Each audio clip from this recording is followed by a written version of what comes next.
Oh, hello. I'm not gonna have any, that's what I thought. Doggy friends. Look at her. She's a big blue donut. We love her. It's a cheese donut. Hey kids, welcome back to another pizza party. I'm Mrs. Pizza. That was Cheese. Winnie's missing in action. I'm sure she'll show up. She always does. When I start talking, they just come over and they're like, excuse me, you're talking to me? It must be, because I'm the most important thing in your world. And they're not wrong. They're not wrong. All right, we are here to do another recent reads wrap up. Why? Because if I wait too long, it's too many books and it gets overwhelming. So I like to do this while it's whelming. Now, is that the correct word? No, it's not. I'm pretty sure whelming and overwhelming mean the exact same thing. I'm not going to look it up, and I've committed to using it. I don't know. But I have been reading quite a bit recently, and I actually just went out of town and did not read any. Well, I read on the plane. But while I was there, I was gone for a whole week in the beautiful state of Kansas, which is really far away from me, to see my sister and the kids. So I did and my brother-in-law too. I always forget him when doing the wrap-up. I'm like, yeah, him too. He's super nice. I like him. I'm always like, my sister and the kids. Also, my brother-in-law was there. So I did a whole lot of running around and playing with small children and did not do any reading. But before and after that, I was doing a lot of reading. So there's all your backstory. Also, if you're wondering why Cheese is wearing her big blue inflatable donut, it's because while I was gone, this was not planned, she got her lady butts. She got spayed. So I was out of town. That was not ideal. It was not planned. We had actually scheduled her for, it's like a week and a half after I got back. She was going to get spayed, but she ended up injuring her paw and having to be put under to get stitches in her paw. And they said, well, while we've got her under, why don't we just the lady bits? So they did that. So I came back to this. I think honestly she likes the inflatable. Look at her. I think she really likes the inflatable cone because it's like a pillow that she wears around her neck. She is just like, I can sleep anywhere and it's super comfy and cozy. All right, I've already gotten sidetracked.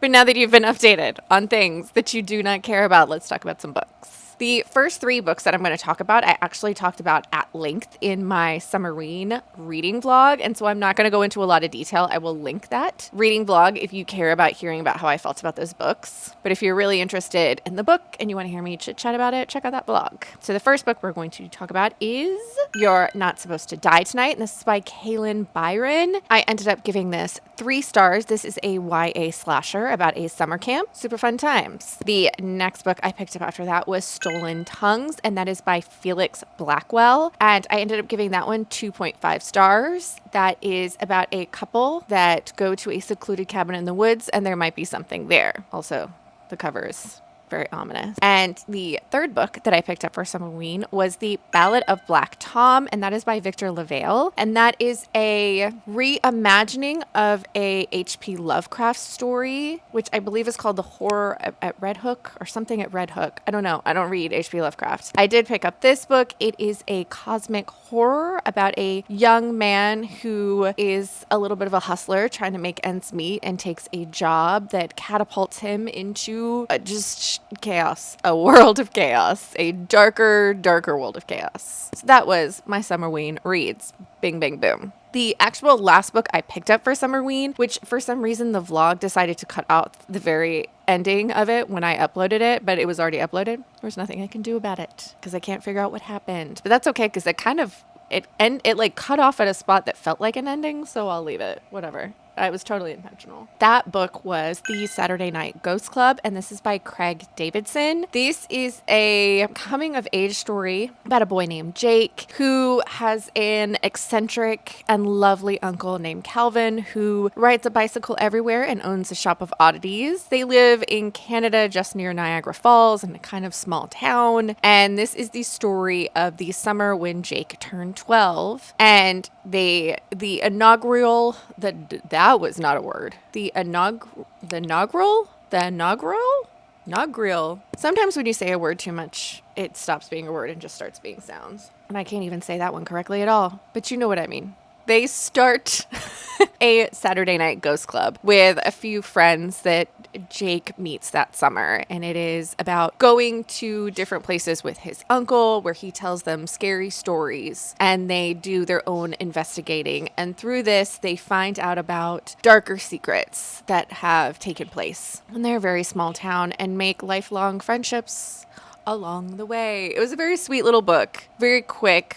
I've actually been interested in books by this author under their pen name, which I believe is Nick Cutter is the pen name that this author uses to write horror novels. This is not a horror novel. I mean, there's scary stories being told, but if this was a horror novel, it would be like rated PG. You know what I mean? There's some scary moments, but that just comes from the stories that are being told. It's much more about the coming of age and this summer taking place in Jake's life. This story also bounces back and forth between Jake as an adult. It actually opens with him. He is a brain surgeon and he uses stories that he has encountered and different surgeries that he has performed to relate back to different stories happening this one particular summer very seamlessly. It was really great and I enjoyed it and it was super, super quick read. Had a good time. The next book I picked up after that, I needed something light and rom-com-y because I'd read a bunch of scary things, although I didn't feel just overly scared by anything. And Saturday night, that was a lie, is basically what I'm saying. Saturday Night Ghost Club was not scary, but I was in the mood for something that was going to make me laugh, is how we'll put it. So I picked up Mrs. Nash's Ashes, and this is by Sarah Adler. This is actually this author's debut novel, and I will say, I ended up giving this bad boy 5 stars. I had an absolute great time, and I think I will be looking forward to whatever Sarah Adler writes in the future. This is a lot of fun, and I actually did a lot of rom-coms or things that are marketed as rom-coms are just usually more lighter romance novels. They don't actually have a lot of comedy in them. They're just a little bit more lighthearted. This one actually was funny and made me laugh. Our main character, Millie, is the best kind of weirdo. She's a former child star who now, I believe, works some sort of archival job, but that's not important. See, the important part is that Millie's best friend was a elderly woman named Mrs. Nash. They moved in together after Millie had a hard breakup with her ex and became fast friends. And Mrs. Nash has recently passed away. And her final wish that Millie has determined that she will grant is to be reunited with the love of her life. Mrs. Nash has been cremated. And so Millie takes a couple of tablespoons of Mrs. Nash and is going to make the trek from DC all the way to Key West to reunite this little bit of Mrs. Nash with the great love of her life, who is also elderly and on her deathbed. So in the airport, things go awry and suddenly the trip is in turmoil. She doesn't know if she's going to get there in time. And in the airport, she actually encounters Hollis, who she has a very loose connection with. He is someone that is, I'm going to say friends with, but not really friends with, acquaintances with her ex, and actually saw Millie on the day that her and her ex broke up when she was at her most emotional, and that she doesn't really remember much about Hollis other than the day she broke up with her ex. Well, Hollis and Millie end up having to team up and take a road trip from DC all the way down to Florida together. Hollis is on his way to meet up with, the best way I can put it is a booty call. His annual booty call that he has with someone. Pretty sure I just dripped down the front of my shirt. Millie is absolutely hilarious, and I had a great time with her. Hollis is the grumpiest of the grump, but he's trying so hard. He's trying so hard to stay grumpy, but he's with Millie, and she's so lovely and vibrant, and he can't stay a grump around her, try as he might. I really enjoyed the crap out of this, and I think I ended up giving this 5 stars not only because I had a good time, because it hit at the right time for me. It was exactly what I needed, and I want everybody to read this because I thought it was flippin' adorable. The next book that I finished after that one that I had picked up previous but had gone by the wayside because of my Summerween reading was Hollow Kingdom, and this is by Kira Jane Buxton. This is another book that made me laugh out loud, but yet had some really just out of nowhere touching moments. I was very surprised by some of the emotional heartstrings it was able to pull. This is the story of ST, and ST is a crow, and ST has been raised by a man named Big Jim. Big Jim also has a bloodhound named Dennis. Now, Big Jim is just a PBR drinking, F-150 truck driving kind of dude, and ST loves him. just loves Big Jim. Big Jim is the best. Well, one day, Big Jim's eyeball falls out, and something's wrong with Big Jim. And ST has decided that he and Dennis will go off an adventure to try and save their favorite human. Now, the backstory you need to know about this is the zombie apocalypse given to you through the eyes of the animals. We have domesticated animals and non-domesticated animals that are all giving you kind of what the end of the world would look like from their point of view. It is hilarious. I had a really good time. All right, if the angle is different, I apologize, but apparently my memory card was full. Didn't know, just chit-chatting away. My camera said, no, we're done for now. As I was saying, Hollow Kingdom. It was a really, really good time. If reading the point of view of the animals during the end of the world sounds like fun to you, how this caught my attention in the first place is because somebody said it was like Zombieland meets The Secret Life of Pets, and that is 110% what I got from this. If that sounds like a good time, pick it up. I really, really enjoyed this. It was a 5-star read for me. The next book I picked up after that, I was feeling my fantasy romance again, and I needed to get some more of that in my life, and I actually went for Forged by Magic, and this is by Jenna Wolfhart. This is the story of Daella? I can only pronounce it right if I go during the word. This is the story of Daella. She is half orc and she lives in a tower kept as a prisoner in a very fancy room by the Ice King. Now the Ice King or the Frost King or something. He's a big, giant ice giant. And he, years ago, has conquered all of the lands, including the one that Daella grew up in. And he promptly got rid of all of the orcs, except for her. She's the last one left. Maybe because she was half orc. Maybe because they knew each other as children. They are not friends now. He is a bad guy. And he has used her as a reluctant mercenary for years because he has embedded an ice chip into her and has the ability to basically explode her at any time from any distance if she isn't doing what she's supposed to be doing. So she's a prisoner and a reluctant mercenary. Well, she is offered her freedom. It is dangled right in front of her if she does this one thing for the Ice King. And he sends her off on an adventure to a small island that nobody seems to be able to find in search of a kind of magic that he has deemed illegal. She can get rid of this thing, she will be free. Well, she washes up on this island that is supposed to be super hard to find. And the first person she meets is, I'm going to say his name is like Rivlin. These are fantasy names, and I am terrible at pronouncing anything. I'm going to say Riveland.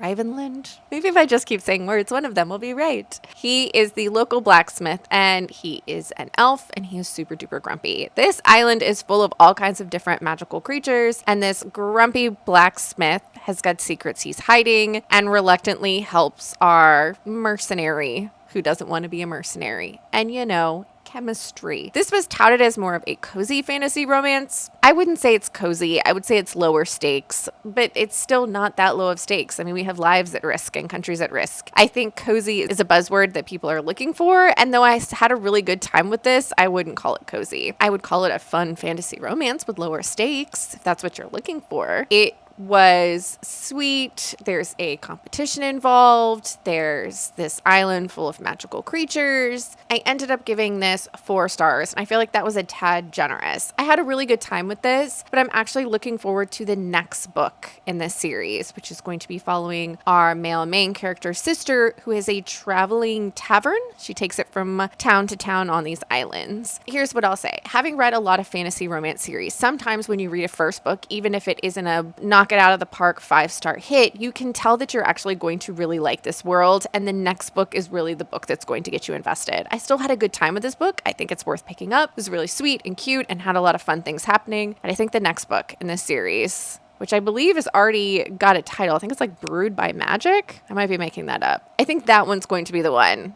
that's going to solidify this as a series that I really enjoy reading. The next book I picked up after that was me dipping my toe into Carissa Broadbent, because if you read in the fantasy romance world and pay any attention to the social media that surrounds it, you have heard of Carissa Broadbent.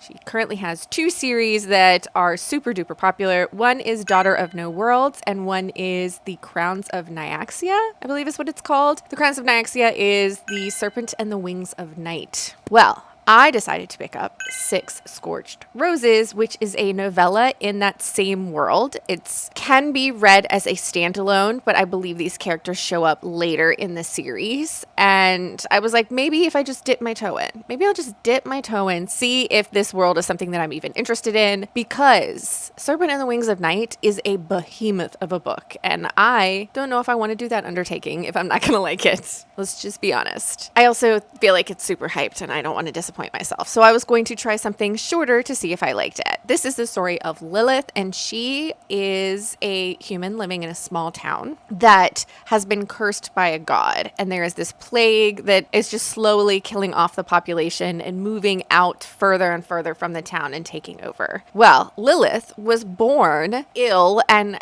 as a young child, basically she shouldn't still be alive. She's been dying since the day she was born, which isn't that in a song somewhere? Somehow, miraculously, Lilith keeps on living, and she has not been touched by the plague as well. Well, she has spent the majority of her life trying to find a cure for this plague. Lilith's sister has recently fallen ill with the plague, so time is of the essence. There's a ticking clock above her head, and her sister is going to die if she doesn't find a cure. Lilith thinks the key to a cure for this plague will be the blood of a vampire. Now, she's a super lucky girl, because guess who lives in town? A vampire. His name is Hale. And he is secluded from the rest of everyone, kind of lives off on the outskirts of town, but his blood is exactly what she needs. So Lilith gathers up all her courage and treks all the way to Vale's house to ask for some blood. They strike up a deal and, chemistry and whatnot. I had a really, really good time with this. There's some steamy bits. We get kind of a look into like how vampires work in this world, how gods work in this world. And it is a very rich and well thought out world and lore and fantasy nonsense. But we also are following Vale and Lilith as they kind of realize they have a lot in common. I had a really good time with this. Those are steamy bits, I am more interested now in picking up the rest of the series because I had a good time with this. And also I want to see what happened to Lilith and Val after the book ended, Now I usually start at 8, but because I just flew through the first couple because of my Summerween vlog, we're going to add a couple more on the list. The next book I picked up after that, where's she at? Ta-da! Was Witch King, and this is by Martha Wells. This book is beautiful. I know. She's gorgeous. Also, just come on, stupid pretty. This book took me a little while to get through, and here's how I'll describe this, because I feel like I actually describe fantasy like this a lot, and it makes sense to me. Hopefully it makes sense to you. I feel like fantasy books in general are like peanut butter. You've got your creamy peanut butter, which is the fantasy that's easy to get through, right? Lighter magic systems, small amounts of world building, stuff that's easy to pick up and just run through. A lot of YA fantasy, I feel like, is very creamy peanut butter, and a lot of fantasy romance as well, because it's not so much about the world building as it is about the story. Some fantasy books are like crunchy peanut butter, where they are just there's a lot more meat to it. There's a lot more world building. You have to use a lot more of your brain. The words sometimes and the places are even harder to understand. You really have to pay attention, but it's very satisfying. I love a good chunky peanut butter fantasy book. And I feel like everybody has their kind of peanut butter that they prefer, and they will go toe to toe with anybody else to prove that they are right and everyone is wrong. Some people love creamy, some people love chunky, or some people are like me and they like everything. I love all the peanut butters. I love all the fantasy books. This book is not even, this is full on peanuts in the shell slapped on the table. It's not even in peanut butter form. This is the crunchiest of the crunchy peanut butter, but so satisfying once you get into it. I feel like that needs to be the warning for people. If you are not a crunchy peanut butter fantasy person, this might be too much for you. I ended up giving this 4.5 stars. This was such a fun read. It is a standalone fantasy, and this is the story of Kai, and Kai is a demon. Now, Kai, at the beginning of this book, wakes up in a prison, does not know how long he has been there, and immediately kicks butt and tries to escape. This is a lot of found family and finding out who imprisoned Kai, but learning about the world at the same time, how the demons work, how all of these other factions of people work and their magic. And I will tell you, in the beginning beginning of this book, sometimes I had to take a little bit of a break because it felt like my eyes were crossing a little bit. But as soon as you got into the rhythm of it, the story was just so stinking good. I want nothing but good things for Kai. Kai deserves all the best things from here on out. I adore Kai. And I adored a lot of the side characters as well. Some of the found family that Kai picks up. You are actually in two timelines in this book. The timeline where Kai is, I'm going to call it our present day timeline, where Kai has woken up in this prison and doesn't know how much time has passed and is trying to get the band all back together, find all of his friends, figure out what happened to him. And the other timeline is Kai as a very young demon who has just arrived on Earth, is what we're going to call it, just arrived in the world, in this dimension, and meeting all of these found family members for the first time and kind of working through this war that he has been thrust into as a demon. I loved this. I really, really loved this. I don't think it's for everyone. I think some people will be overwhelmed by this. I had a great time, and I love Kai. Martha Wells, you did a great job. I loved this. I loved this not even peanut butter, just straight up peanuts version of crunchy. And after reading such a dense fantasy novel, I needed something light and fluffy. And for that, I go to romance, because if you want something that's just going to be like the best kind of junk food for your brain, romance books. Am I right? And all of my friends on Goodreads were picking up a pirate romance because why not? You know, it's summertime. Also, I don't feel like there's that many great pirate romances. But this one, I was told, was just dirty, nasty pirates and all kinds of spicy bits and a really good time. Also, it was short. So there we go. And that was The Maid and the Cook. And this is by Adderly. I had never read anything from this author before. Again, it was short. It's not going to ruin my life if it's a bad book. Let's go for it. So I picked it up. Ended up giving this 4 stars. It is a spicy pirate romance. There you go. This is the story of Bridget, and she has been recently hired on to be the escort for a fancy lady as she takes this ship across the ocean. She needs a maid to go with her. Bridget comes from very rough beginnings, very poor and overcrowded, and her father has recently just sold her off, taken all the money so that she has this job. So she's desperate when she gets on this boat. Now, her and the fancy lady she's traveling with are tricked onto the wrong boat, and they end up on a notorious pirate ship. Now, I know the story of the captain of the boat and the fancy lady is available in the series, but it just wasn't, I'm not interested in her. I was interested in Bridget, and she is promptly put to work in the kitchen with our cook, whose name is John Bone, and he is a man who has lost one of his legs to the pirate life and now has a peg leg. And so he has taken up the job of cook because that's what he can still do on this pirate ship. And immediately the chemistry, the spicy bits start happening between Bridget and the cook. This is spicy. Also, no one is showering because it's a pirate ship. But I had a really good time. I liked both John and Bridget. I actually liked Bridget's character a lot because even though this is a historical romance novel, she wasn't, oh no, I don't, propriety and rules. And then, no, Bridget grew up with a hard life. And so she not only is not a innocent maiden, but she's also got some tricks up her sleeve. She is a lot of fun and I really liked her. And she's not our normal go-to historical romance heroine, but neither is John Bone is not our usual historical romance hero. So it was fun to get this short little romance between the two of them. It has I'm going to say a happy, an HEA, happy ending. What did I just say? Lord knows. HEA, happily ever after. There we go. My brain just needed to reboot for a second. But it's a soft one because this is a novella in a series of stories, and I think this is one of the shorter ones. The wrapping up is quick, but I still really enjoyed it. And since I was about to start participating in a historical romance readathon, it was fun to kind of kickstart it, I wanted to start it early. I wanted to get into it. But that, kids, is plenty of books that I have talked about. And so that is where we are going to end this pizza party for now. The dogs literally ignored me this entire time. So sorry you didn't get to see them. Hopefully they show up next time. Please subscribe if you feel like hanging out with me and the dogs next time, because I don't think you had a fun time hanging out with the dogs this time. They weren't here. I hope you're reading good books out there, wherever you are. And I'll see you next time.